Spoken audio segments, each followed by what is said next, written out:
Assalamualaikum warahmatullahi wabarakatuh. Bagaimana kabarnya hari ini abang kakak? Semoga hari ini kamu dalam keadaan sehat dan semoga kamu juga masih semangat untuk mengikuti pembelajaran.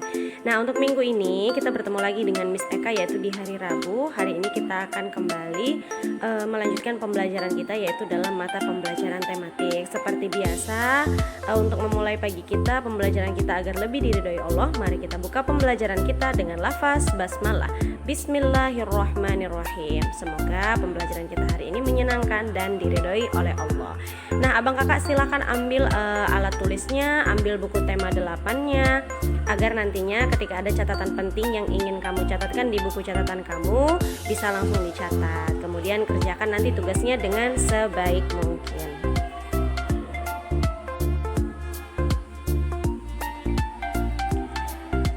Nah, abang kakak kita masih di tema 8 yaitu bumiku. Tepatnya kali ini kita masuk ke subtema 3 yaitu bumi, matahari, dan bulan. Jadi di materi tema 8 ini yang masih kita pelajari itu masih mengenai apa-apa saja yang terjadi di bumi, kemudian bagaimana proses rotasi dan revolusi.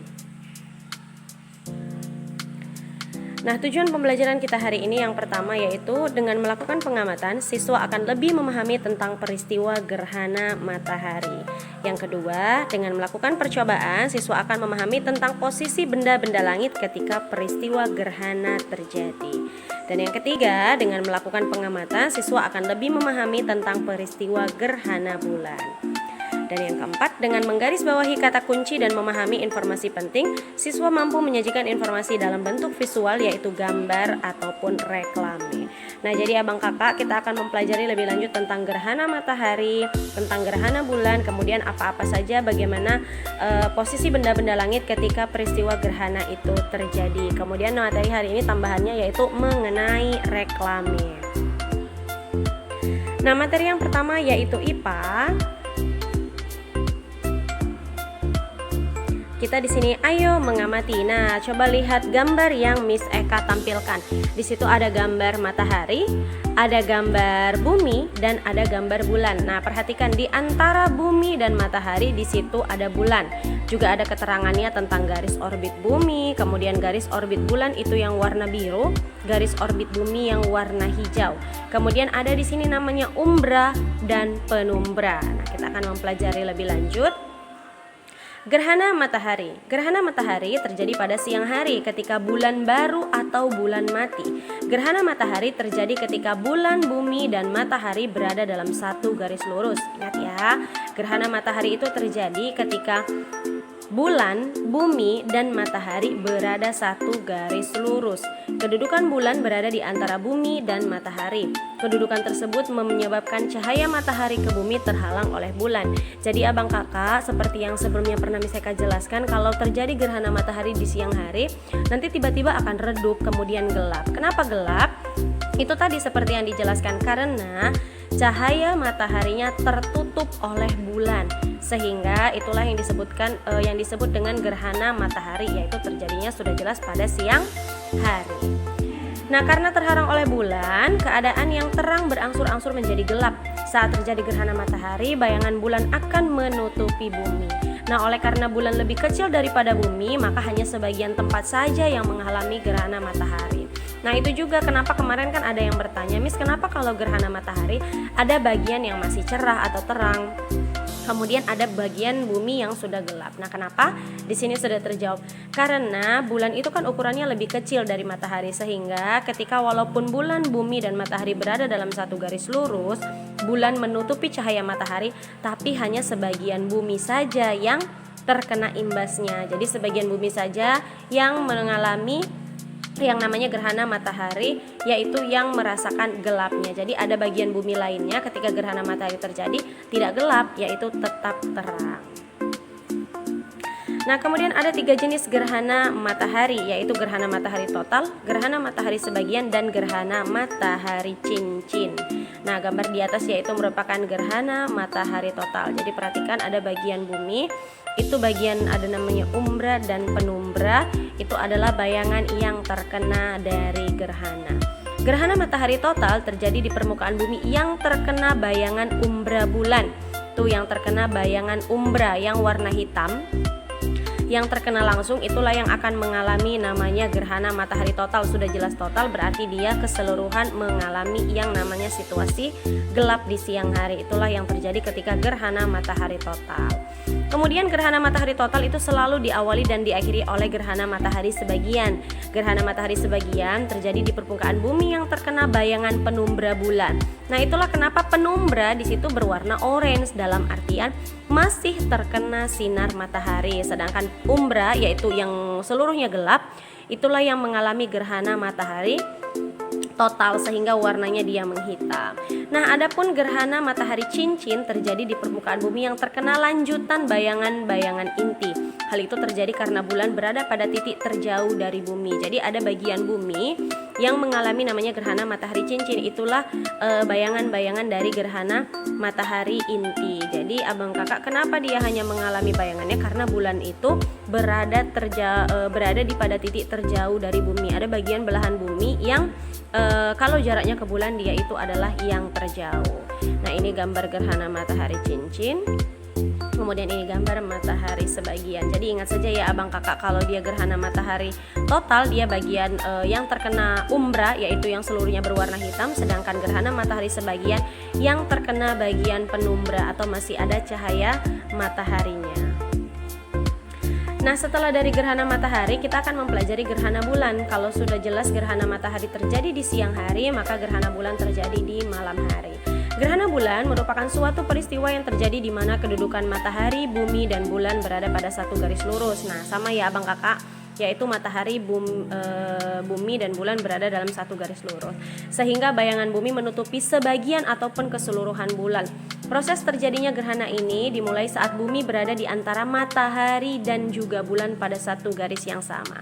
Nah, coba perhatikan, bedanya adalah kalau sebelumnya gerhana matahari itu adalah antara matahari, bulan, dan bumi, yaitu bulan yang menutupi bumi dari sinar matahari. Kalau gerhana bulan kebalikannya, bulanlah yang menutupi cahaya matahari ke bumi, yang menutupi cahaya matahari ke bulan. Jadi posisinya itu adalah matahari, bumi, bulan.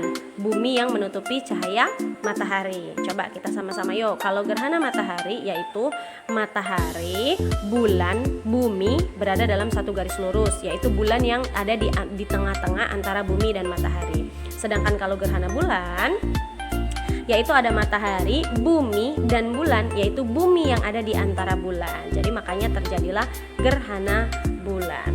Nah, hal ini mengakibatkan sinar matahari tidak sampai ke bulan karena terhalang oleh bumi. Kalau tadi kan cahaya matahari tidak sampai ke bumi karena terhalang oleh bulan. Ini kebalikannya ya. Insya Allah bisa dipahami ya abang kakak.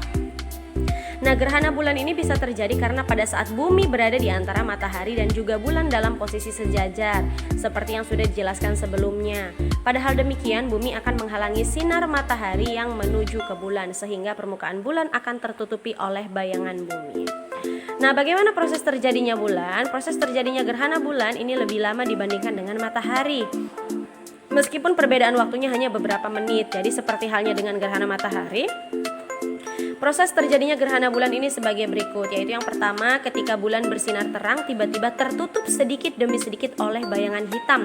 Nah, bayangan terhitam itu adalah bayangan oleh bumi. Jadi tadi kalau kita gerhana matahari di siang hari, buminya tiba-tiba redup karena tertutup bulan. Kalau di gerhana bulan, bulannya yang tiba-tiba redup karena tertutup oleh bumi. Benar sekali. Nah, yang kedua, setelah itu lama-kelamaan bulan yang bulat akan tertutup semakin banyak hingga bulan hanya terlihat sebagian, dan semakin lama bumi akan terlihat, bulan maksudnya ya, akan terlihat menyabit. Setelah bumi menyabit, lama-kelamaan bulan akan tampak menghilang karena tertutup oleh bayangan bumi. Nah, saat inilah kita tidak dapat melihat bulan, seolah-olah bulannya menghilang, padahal sebenarnya dia tertutup oleh bumi. Benar sekali. Nah, setelah bulan tertutup semua dan tampak seperti menghilang, kemudian kita akan menyaksikan bulan kembali muncul dari arah pertama kali bulan menghilang. Jadi kalau kita misalnya kan ada tuh sering dikatakan, oh nanti malam terjadi gerhana bulan. Jadi kalau kamu perhatikan, bulan itu berangsur-angsur kan akan menggelap, seolah-olah menghilang, padahal posisinya adalah karena cahaya matahari tadi ditutupi oleh bumi, sehingga cahaya yang sampai ke bulan dia berangsur-angsur redup atau hilang hingga hilang keseluruhan. Kemudian nanti setelah kembali lagi, karena bumi kita kan berputar, karena posisinya sudah tidak sejajar lagi, otomatis perlahan-lahan bulan itu akan kembali tampak sedikit demi sedikit hingga akhirnya tampak setengah, kemudian lama-kelamaan akan utuh seperti keadaan bulan semula. Nah, ini dia posisi gerhana bulan, yaitu antara matahari, bulan, dan bumi dia berada dalam satu garis lurus. Ingat ya, kalau gerhana bulan yang di tengah-tengah itu bumi, tapi kalau gerhana matahari maka yang di tengah-tengah itu adalah bulannya. Kemudian ke materi SBDP yaitu mengenai reklame. Nah, kita kan sudah mendapatkan informasi ya dari kegiatan yang kita lakukan hari ini.